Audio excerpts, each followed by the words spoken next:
Sergeant Kor had seen many strange things in his 30 years of service to the Galactic Coalition Navy. He had witnessed the crystalline Vexthar navigate through asteroid fields with impossible precision.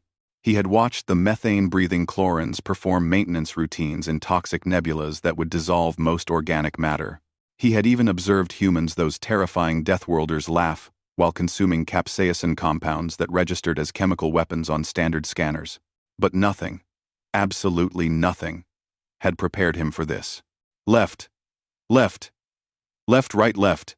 Kor's voice echoed across the training grounds of Forward Operating Base Talon, his 4 vocal cords producing the distinctive harmonic resonance that marked him as a Threndaki warrior. His 6 legs moved in perfect synchronization, demonstrating the marching pattern to the newest recruits from the human contingent.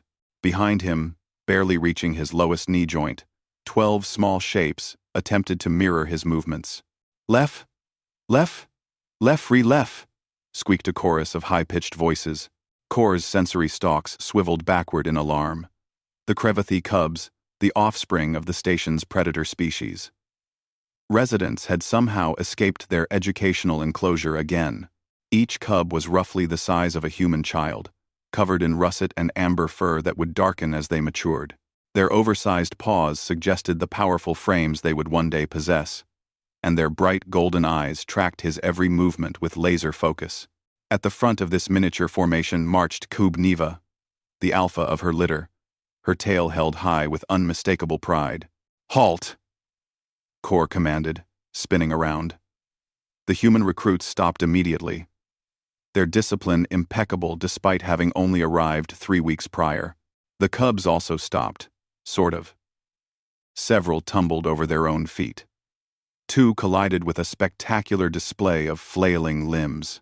Neva planted her haunches firmly on the ground and sat at attention, her expression radiating such earnest determination that Kor felt his combat-hardened hearts skip a synchronized beat.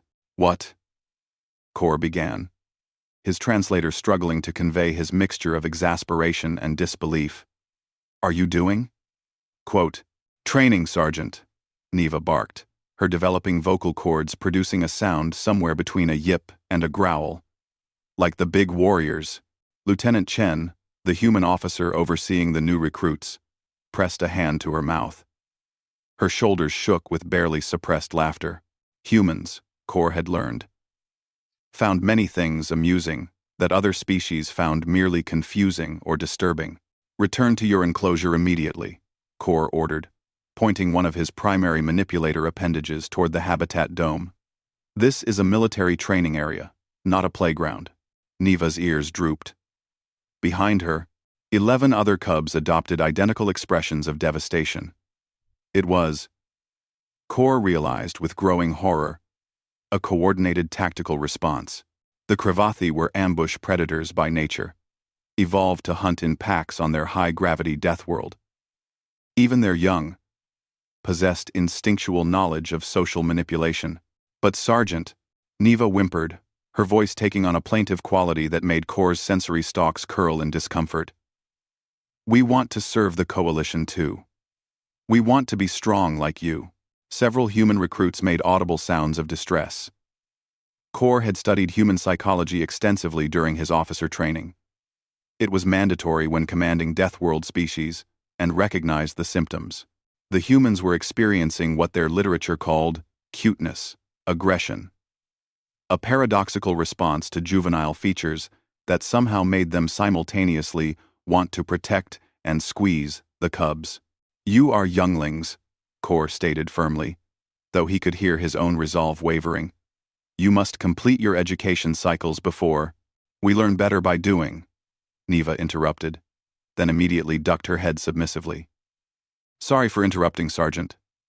Please, continue. Kor's translator emitted a staticky sound that roughly approximated a sigh. He looked at Lieutenant Chen, who had now completely abandoned any pretense of military bearing, and was openly grinning. Permission to speak freely, Sergeant? Chen asked. Granted. On Earth, we have a saying, if you can't beat them, join them. Or in this case, she glanced at the cubs, maybe let them join you? That is highly irregular, Core protested. There are protocols, safety regulations, educational frameworks. The Cubs' parents are all serving on the Coalition cruiser Vengeance, Chen finished. And the educators at the Habitat Dome specifically mentioned that the Cubs are entering their active phase of development. They need physical challenges and hierarchical structure. Apparently, they've been escaping 3 times a day to watch drills. Core's sensory stalks drooped.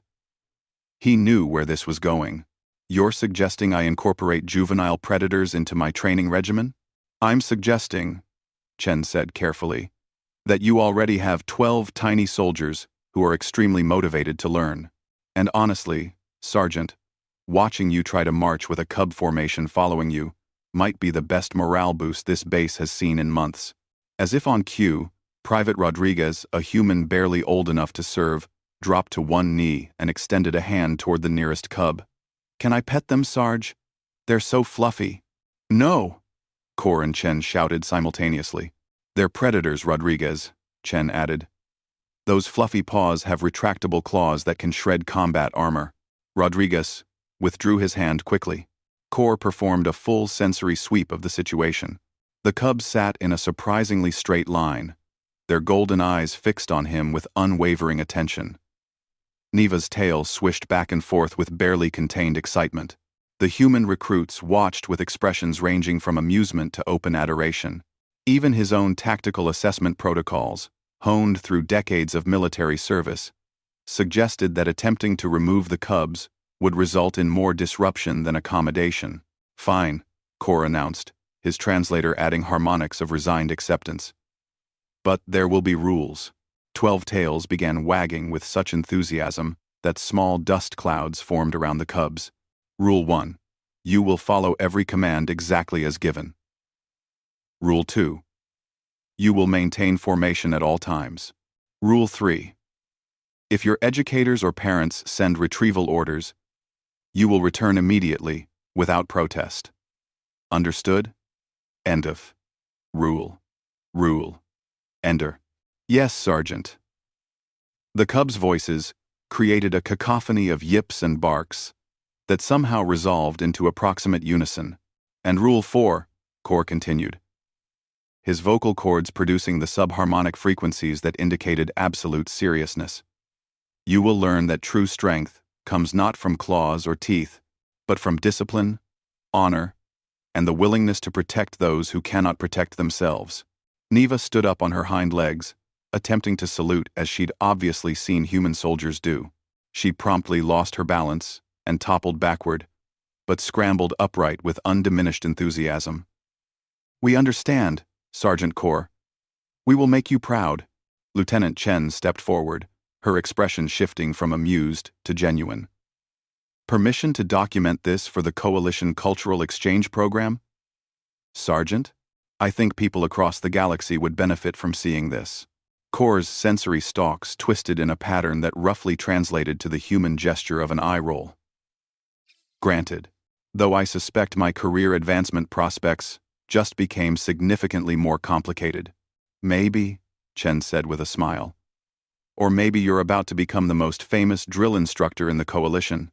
After all, it's not every day that someone trains the next generation of warriors, regardless of species. Over the following weeks, Forward Operating Base Talon became accustomed to a peculiar sight during morning drills. Sergeant Core would march at the head of his human recruits, his 6 legs moving in perfect military cadence. Behind them, 12 Crevathi cubs would follow, their coordination improving daily, though their size necessitated approximately 3 steps for every one of Core's. Sound off, Core would call. 1, 2, the humans would respond. 1, 2. The cubs would echo, their voices growing stronger and more synchronized. The cubs learned quickly, their predator instincts translating well to military structure. They excelled at tracking exercises, could navigate obstacle courses with surprising agility, and demonstrated pack coordination that even impressed the human special operations advisors who occasionally visited the base. Neva, true to her nature, became Core's shadow. Where he went, she followed. observing every detail of military life with intense focus. She learned to identify rank insignias, memorized the coalition oath of service, and could recite tactical protocols with accuracy that startled visiting officers. "Why do you want this so badly?" Kor asked her one evening, as the twin sons of Talon IV sat over the training grounds. The other cubs had been retrieved for their evening meal, but Neva had received special permission to help Kor secure the equipment storage area, a task she took extremely seriously. Neva looked up at him, her golden eyes reflecting the fading light. "Because you make it look important, Sergeant. When you march, everyone watches. When you speak, everyone listens. Not because they're afraid, but because they respect you." She paused, her tail curling thoughtfully. "My parents are warriors. One day, I'll be big enough to fight. But until then, I want to learn what it means to be worthy of respect." Kor felt a strange sensation in his primary hearts, something the humans might call pride. Though Threndaki didn't typically experience such emotions toward other species' offspring. "Then listen carefully, cub Neva," he said, lowering himself to bring his sensory stalks closer to her level. "True warriors protect life. They don't simply take it. Remember that always." "Yes, Sergeant," Neva barked, snapping to attention with significantly improved form. 3 months after the cubs first invaded his training grounds, Kor stood before Admiral Thex Van, the station commander, expecting disciplinary action. Instead, he received a commendation. "Your unorthodox approach has yielded unexpected benefits," the Admiral stated, her crystalline structure refracting the office lights into rainbow patterns. "The Kravathi cubs' parents report improved social development and discipline. The human recruits show increased morale and faster completion of training objectives. And," she added, with what might have been amusement, "the Coalition Cultural Exchange Program reports that recruitment applications have increased by 17% across 12 systems since your training videos went public." "I was just doing my duty, Admiral," Kor replied, standing at perfect attention. "Yes, well, your duty now includes an official designation as Youth Development Coordinator, in addition to your training responsibilities.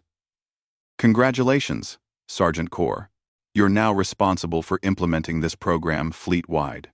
After the meeting, Kor returned to the training grounds where Neva and her 11 packmates waited, already in formation. The human recruits stood nearby, grinning with obvious foreknowledge. "Sergeant Kor," Neva called out, her voice carrying across the field with new confidence. "We heard the news. Does this mean we get to train forever?"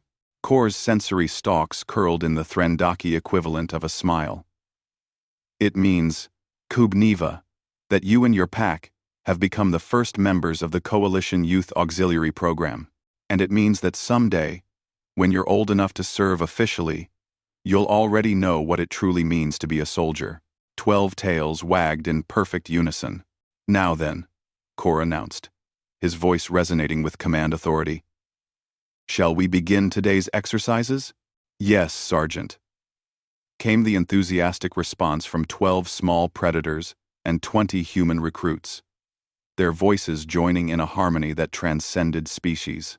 As they began their marching drills, Kor reflected on the strange path his career had taken. He had trained elite soldiers, commanded in combat zones, and earned medals from 6 different planetary governments. Yet somehow, teaching 12 furry cubs to march in formation had become his most important mission. Perhaps, he thought, that was exactly what the galaxy needed. Not just warriors, but teachers. Not just soldiers, but mentors who could bridge the gaps between species and show that strength came in many forms. Behind him, the sound of synchronized marching continued 6 legs, 40 human feet, and 48 small predator paws, all moving toward a future where maybe, just maybe, the galaxy would be a little bit safer, a little bit kinder, and definitely more unified. And if anyone asked Sergeant Kor about his 12 tiny followers, he would tell them with absolute certainty. They were the finest soldiers he'd ever had the honor to train, even if they still occasionally tripped over their own feet.